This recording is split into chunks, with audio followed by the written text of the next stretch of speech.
Kerja keras para peneliti selama 20 tahun tersebut kemudian menghasilkan 170 publikasi yang berfokus pada karakteristik medis dan psikologis yang berbeda-beda. Secara umum, para peneliti menemukan bahwa 50% dari kepribadian kita diturunkan melalui gen, termasuk ketaatan terhadap otoritas. Aduh. Genetik kan ya, taat sama, bisa dibuat loh, taat sama otoritas itu. Dan semoga Allah subhanahu wa ta'ala menghancurkan sehancur-hancurnya para pelaku pembantaian 6 syuhada pengawal kami dan yang memerintahkannya, serta para aktor intelektualnya juga yang merestuinya, dan semua yang terlibat dalam pembantaian sadis dan brutal tersebut secara langsung maupun tidak langsung. Allahumma dammirhum tadmira waqtulhum badada wala tughadir minhum ahada ya qawi ya matin ya muntaqim amin ya rabbal alamin. Allahu Akbar. Allahu Akbar. Baju koko Habaib Putih present Al-Gobi.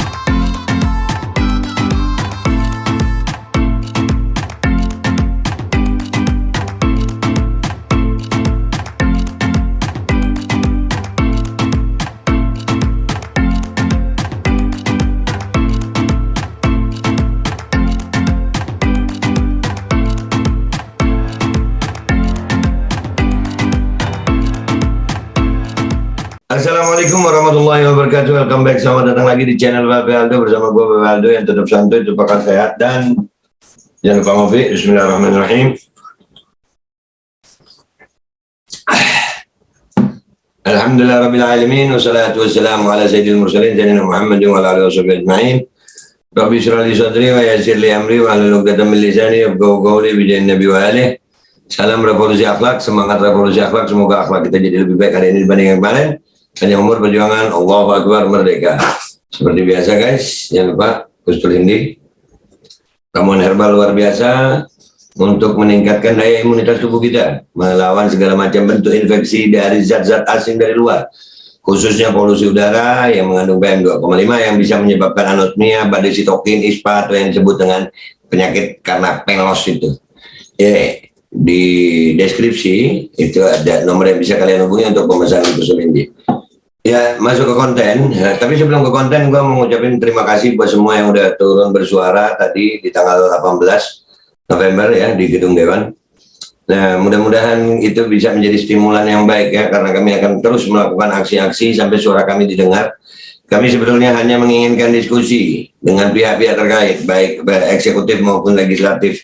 Beri kami kesempatan membuktikan, karena ini bahaya banget kalau dibiarin. Dan ini kecurigaan kami tentang adanya kejahatan kemanusiaan itu berbukti gitu ya, bisa jadi pertimbangan buat anggota dewan nih. Ini konten gue nih buat mereka nih, dan buat masyarakat juga nih, agar aware gitu, waspada terhadap apa yang terjadi. Ini ada satu artikel ya, luar biasa nih artikel ini dari National Geographic. Oke, dari National Geographic tanggal 19 Juni 2017 ke hari Senin ya, itu 2017. Bayangin udah berapa tahun tuh, 4 tahun. Di sini ada judulnya, bisakah DNA menentukan kepribadian dan bakat Anda? Jadi memang DNA itu mempengaruhi perilaku sebenarnya. Kita lihat, kita baca sama-sama ini nih gambar DNA nih ya.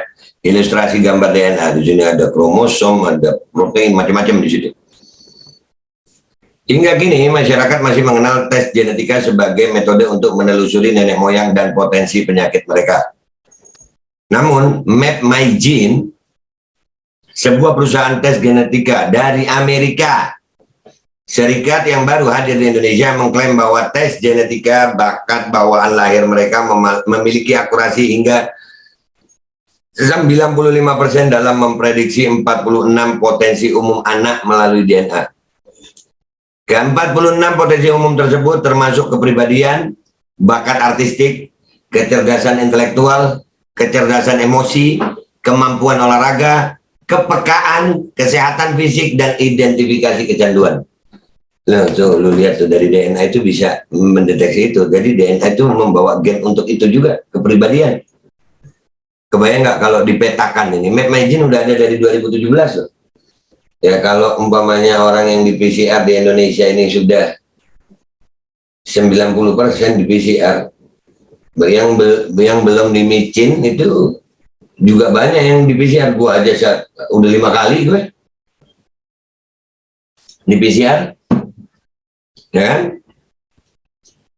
Dengan kata lain, MapMyGene berkata bahwa melalui pemetaan DNA, nah pemetaan DNA inilah yang disebut genome DNA sequencing, yang diakui oleh Bapak Jordi Mahardi, bahwasannya GSI itu melakukan pemetaan genome sequencing. Ya ini, ya kan? MapMyGene berkata melalui pemetaan DNA Anda akan bisa mengetahui apakah anak Anda yang optimis, orang yang optimis, pemalu, hiperaktif, memiliki memori yang kuat, kreatif, penyayang, memiliki semangat, dan lain-lain. Kalau itu anak ya, tapi kalau Indonesia dipetakan, mau bilang apel. Makanya DNA ini termasuk kejahatan kemanusiaan itu. Kalau data DNA diambil tanpa seizin orangnya, itu penjahat kemanusiaan banget itu. Nyolong DNA anjir, udah nggak ada lagi yang mau dicolong. Duit udah dicolong kali ya. Duit udah, hasil bumi udah, hasil alam udah, rakyat ini DNA sekarang ya. Wow. Kartina Lidiawati Marketing Communication MapMyGene Indonesia mengatakan dalam siaran pers, setiap manusia dilahirkan dengan genetika yang berbeda. Genetika mengandung informasi esensial tentang potensi suatu individu terhadap intelijensi, di mana dapat diketahui melalui tes ini, sehingga dapat menjadi solusi untuk menemukan bakat terpendam. Jadi gini, logikanya begini. Di saat mereka bisa memetakan DNA kita dengan perilaku, maka mereka juga punya data tentang perilaku yang lain gitu. Kalau teknologi mRNA lewat micinisasi ini adalah merubah, ya kami sangkakan merubah genetika DNA manusia Indonesia yang sudah dipetakan, maka jangan heran kalau kita melihat rakyat Indonesia itu sekarang ini ada terjadi orang-orang yang bertindak di luar batas kemanusiaan. Seperti ada berita aparat kepolisian masuk ke kamar santriwati, mendobrak santriwati sampai santriwatinya itu belum nutup aurat. Itu ada itu beritanya. Gua angkat di Twitter, gua angkat di IG gue. Ya. Atau orang tua di borgol, ini di luar batas kemanusiaan. Ini orang datang untuk masalah micin dengan baju yang begitu, bisa terjadi itu. Walaupun terdengar mengherankan, ide pengaruh gen terhadap kepribadian dan bakat seseorang bukanlah barang baru dalam dunia sains. Bukan barang baru ini, kita aja baru dengar, makanya kita kesel. Apa kagetan kalau dengar nih? Oh mana mungkin? Babe halu nih. Masa ada rekayasa genetika itu? Belum ada ilmunya, no. Bukan barang baru dalam dunia sains.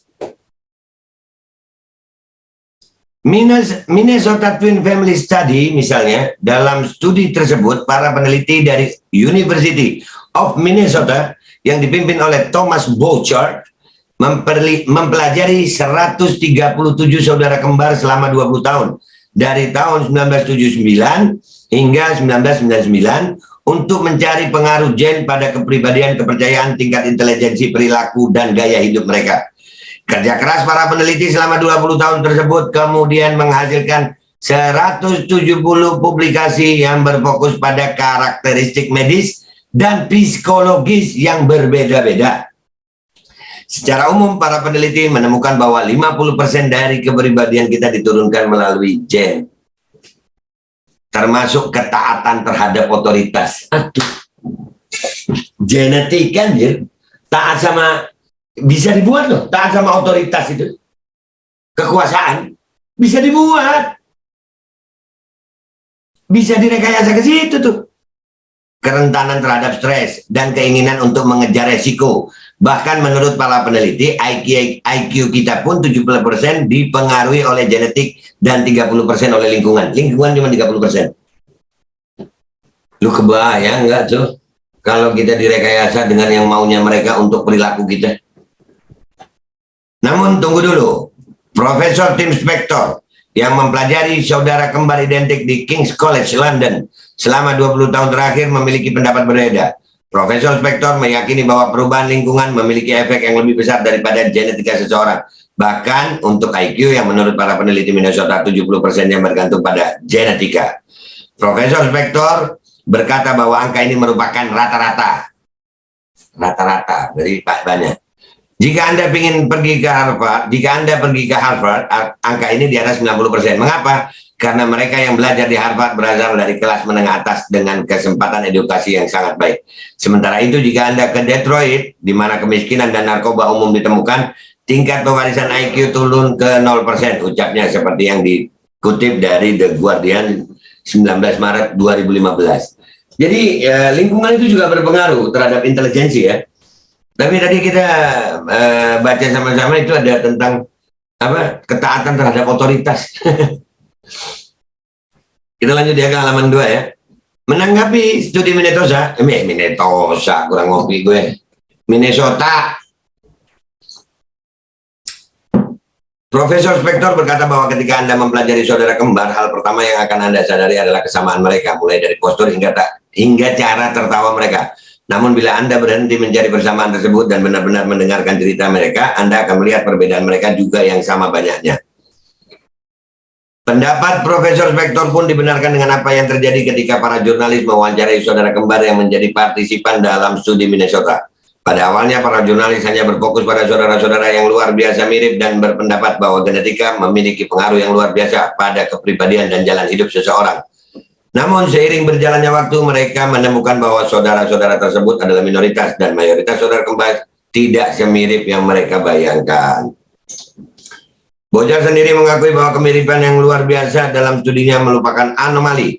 Mungkin pengaruh genetika memang ada pada sebuah aspek dari perilaku manusia, tetapi penekanan terhadap karakteristik yang sama saja tertentu menyesatkan. Ucapnya seperti yang dikutip dari artikel Washington Post 11 Januari 1998. Jadi lingkungan itu berpengaruh juga terhadap perilaku. Ya, lingkungan. Genetika juga berpengaruh. Nah, kalau kita ngelihat lingkungannya sekarang ini, ya lingkungan kita ya begini.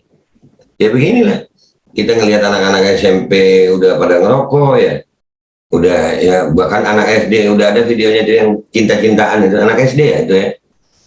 Nah terus intinya genetika itu bisa dipetakan, DNA itu bisa dipetakan dan ada kemungkinan untuk diambil data DNA kita lalu dipetakan lalu mereka bisa saja sekali lagi bisa saja merekayasa, karena rekayasa genetika itu dilakukan lewat teknologi CRISPR.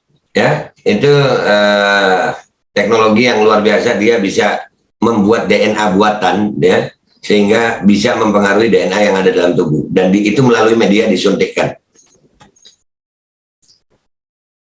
Jadi walaupun MapMagine dan perusahaan-perusahaan tes genetika lainnya tidak akan bisa memprediksi jati diri dan jalan hidup anak 100%, setidaknya rata-rata 50% adalah angka yang cukup baik untuk digunakan sebagai patokan awal kepribadian dan bakat anak hingga lingkungan mengerahkan pengaruhnya.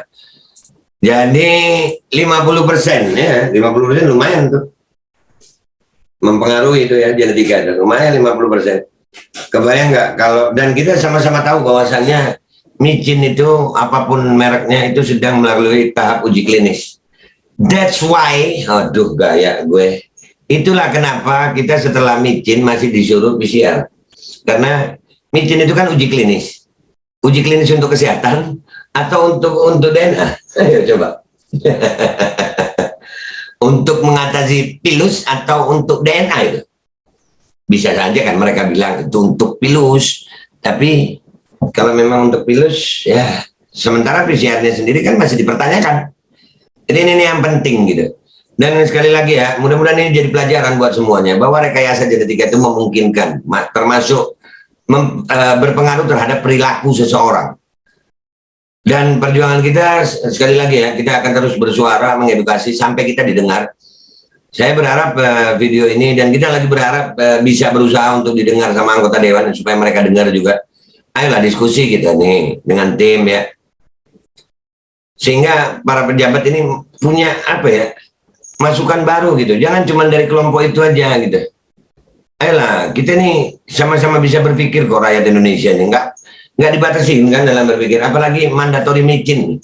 micin ini uji klinis gitu. Jangan uji klinis ini uji cobakan kepada rakyat Indonesia yang kami tengarai data DNA-nya sedang diambil oleh pihak yang tidak bertanggung jawab. Dan itu dari pengakuan Bapak Jordi Mahardi sendiri, terjadi genome sequencing di tes PCR itu.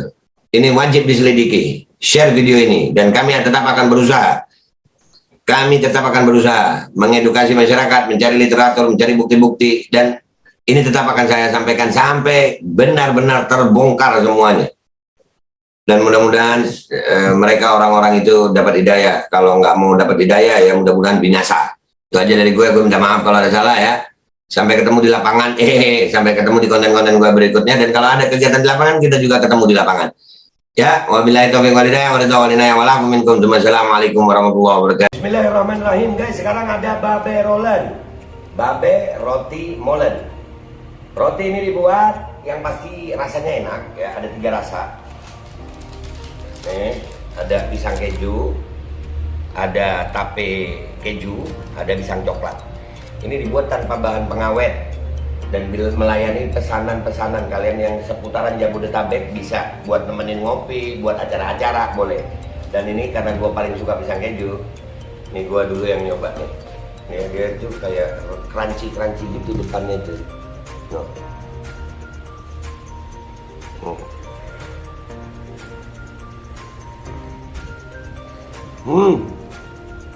Tahu kerennya di depannya, terus di dalamnya empuk.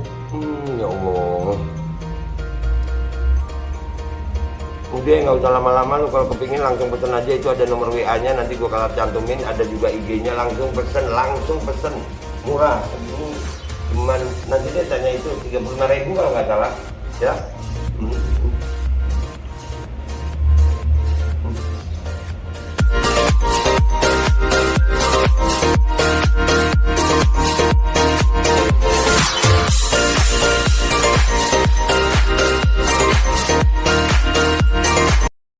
Assalamualaikum warahmatullahi wabarakatuh, guys. Alhamdulillah gue lagi di Jember dan gue dapat produsen Golden Pro MHA Vito.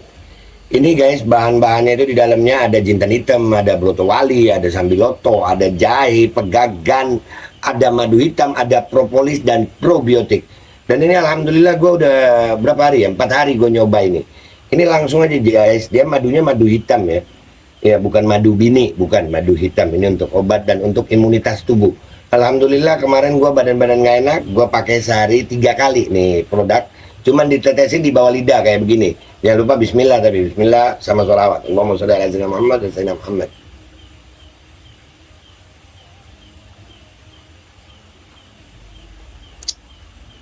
Dah, begitu aja. Sehari 3 kali. Kalian langsung hubungi nomor yang tertera di bawah ini.